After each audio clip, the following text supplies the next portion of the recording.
You're making a choice. You're picking a side. Stop kidding yourself. Let's talk.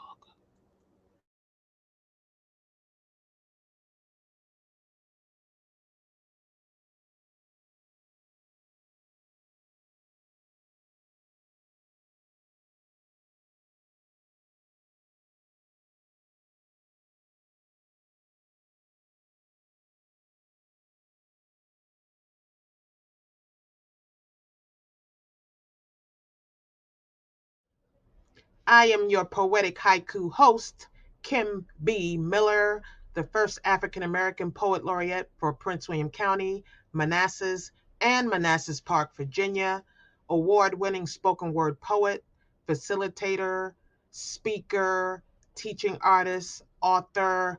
Let's get into today's subject.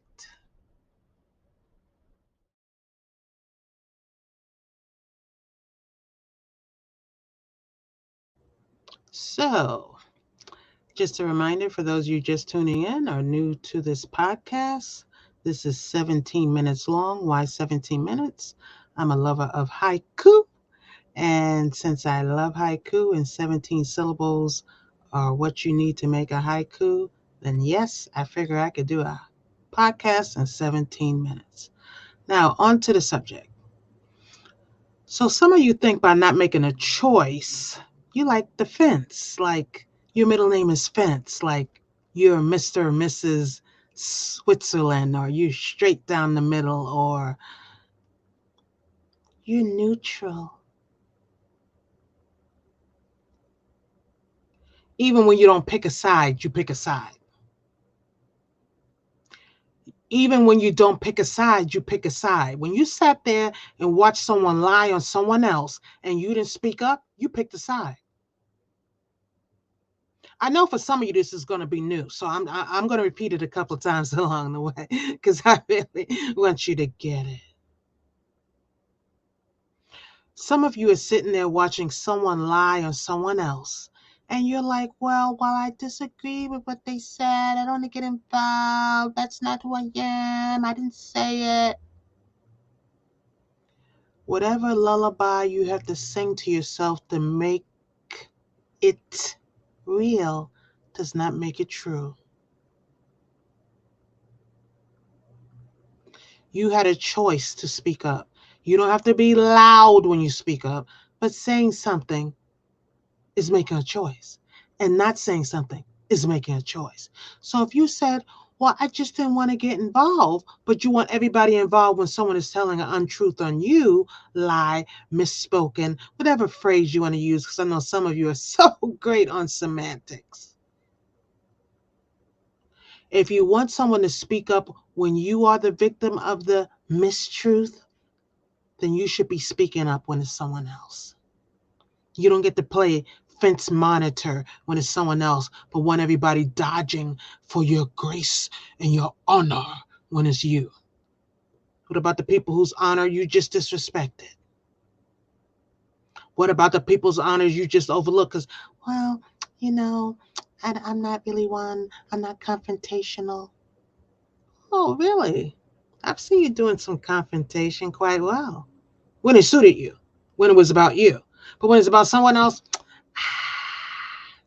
I'm a fence.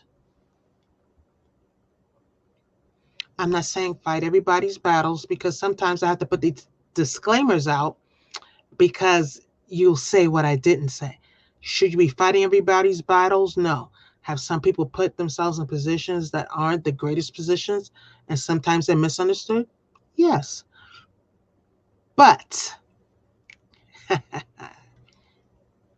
but if you know it to be untrue, whether that person is saint or sinner, shouldn't you be setting the record straight?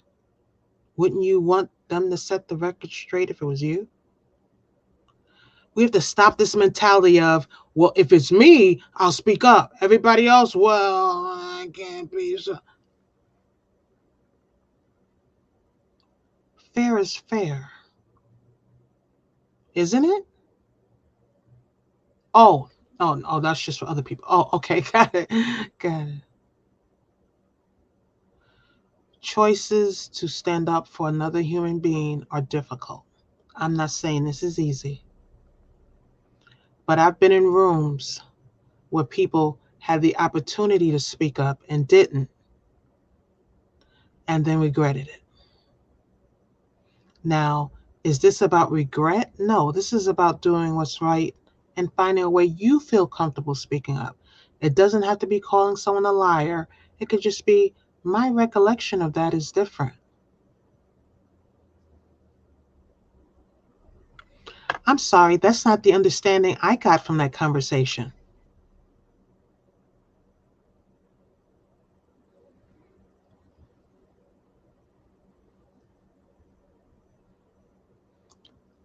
And if the person still pushes back, find a comfortable stance that you can live with. But repeating a lie because you don't want to buck against the loud one in the room, because you don't want to buck against the person who always has something to say, because you don't want to be the person that person speaks about. Right now, they're targeting somebody else. So you'll just keep quiet and let them focus on that person because they're not focusing on you.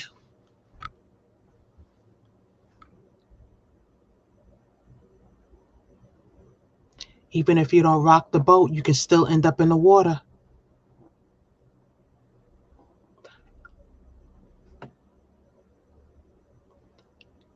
Comfortability is one of the things that is killing people silently because they're staying in their comfort zone. They're not going to say anything to someone who's aggressive. They're not going to say something to someone who is loud, and that person knows it. And they've been walking all over certain people for years. And then here you come willing to stand up for yourself or someone else. And all of a sudden you're the problem person. All of a sudden you're the person who's too much. All of a sudden you're the extra person. When did truth become extra?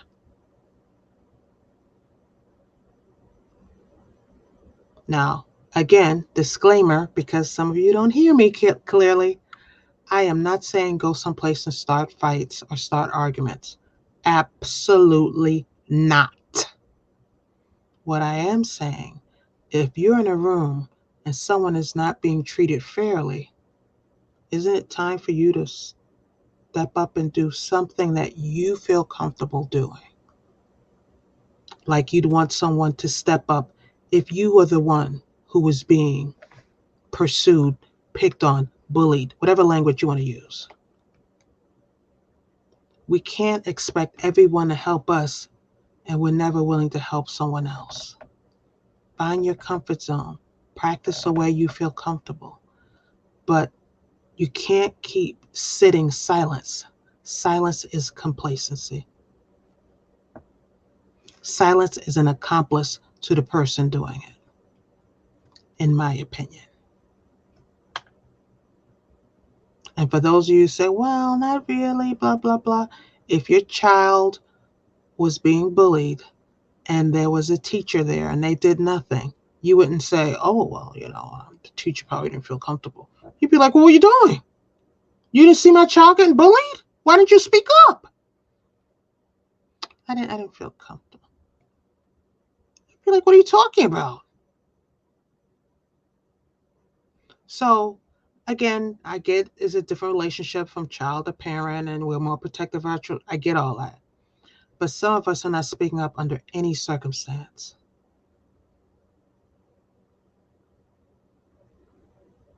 Any circumstance.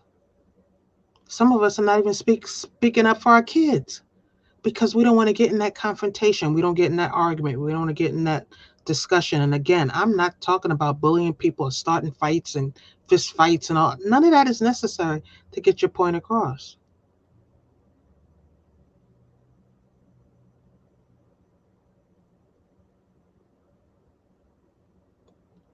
If fighting solved everything,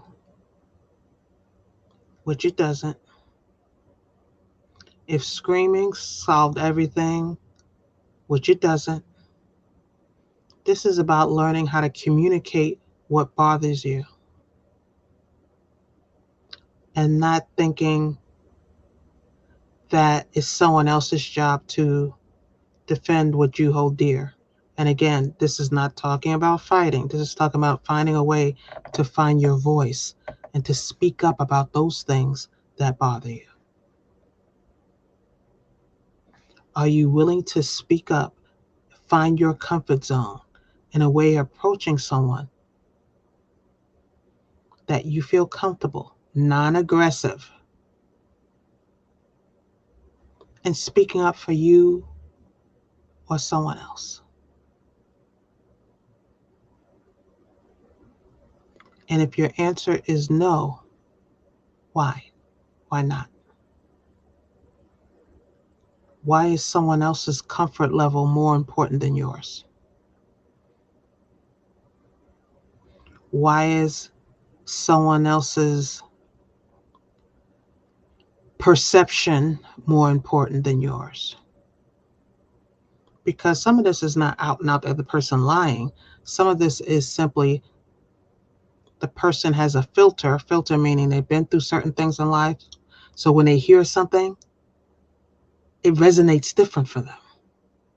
And sometimes if someone said to them, you know, your perception is fascinating. I don't disagree with it, but here's what I got out of that conversation.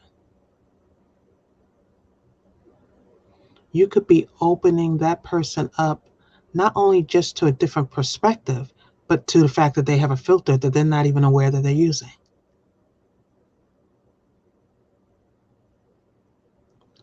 We have an opportunity to teach people stuff every day, a choice. And some of us run to the fence quicker than we run to our own love for self. Defending yourself does not have to involve yelling, cursing, or demeaning. None of that. Defending yourself is giving a perspective of you that the other person may not be aware of. And if they are aware of it and they keep overlooking it, they may do it because you've given them the comfort level to think that that is okay. Meaning your point doesn't matter because you're not going to say anything. If I totally misrepresent your point, you're not going to speak up for you. So therefore, I can say whatever I want to say that you said, and you'll go with it because you're not going to correct me. You're not going to edit what I say. You're just going to go with it. Does that make it right? No. No. Because some people are introverts and that's just not their comfort zone. And I'm not asking you to turn into an extrovert.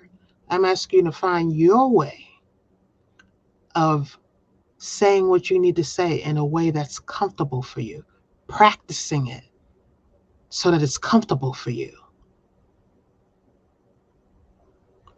The more you do it, the more you'll feel comfortable doing it. It's a hard choice to make. I know for some of us it's easy because some of us are like, well, you're never going to get, today ain't the day and I'm not the one, I'll never be the one. I get all that and the bravado and the slogans and blah, blah, blah. For some people, they just slogans and they don't really speak up for themselves. Some people, that's just not their wheelhouse. And I'm not asking you to jump into the deep end of the uh, of the you got the wrong one pool, but I'm asking you to dip your toe in the water a little bit into the I have rights to pool and finding a gentle way of expressing the I have rights to point. It's a choice to get your toe in that water. And for some of you, it's a frightening choice. But once your toe touches that water, you will feel a sensation of pride within yourself. If you start to practice it and the first time you back you up, the first time you say, excuse me, I'm not sure that I recall it happening that way.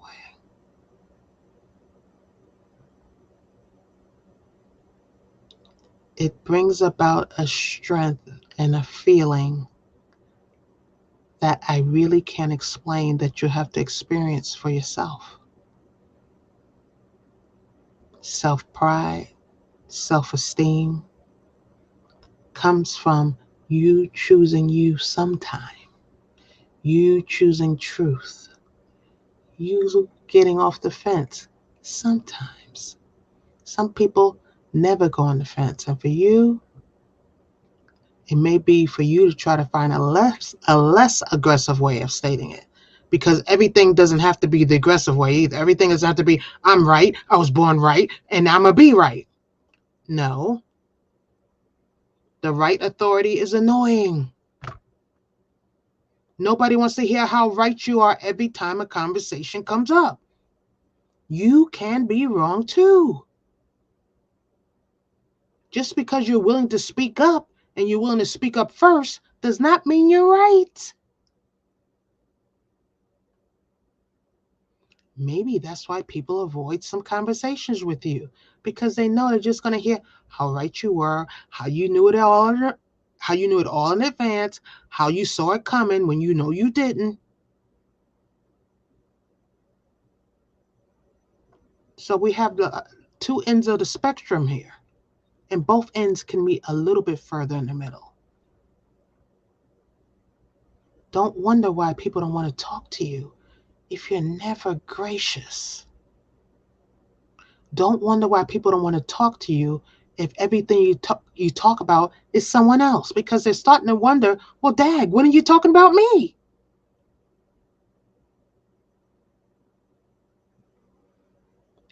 Everything in life is a choice. Choose what's best for you, and don't drag everybody down because they don't do things the way you would do it. They may be living in a comfort zone. They may be living with filters and a life experience that you couldn't even imagine. Doesn't mean that they're, ridiculous, or whatever derogatory term you want to use. Could just mean that they're hurting. If you can't walk in their shoes, don't try them on.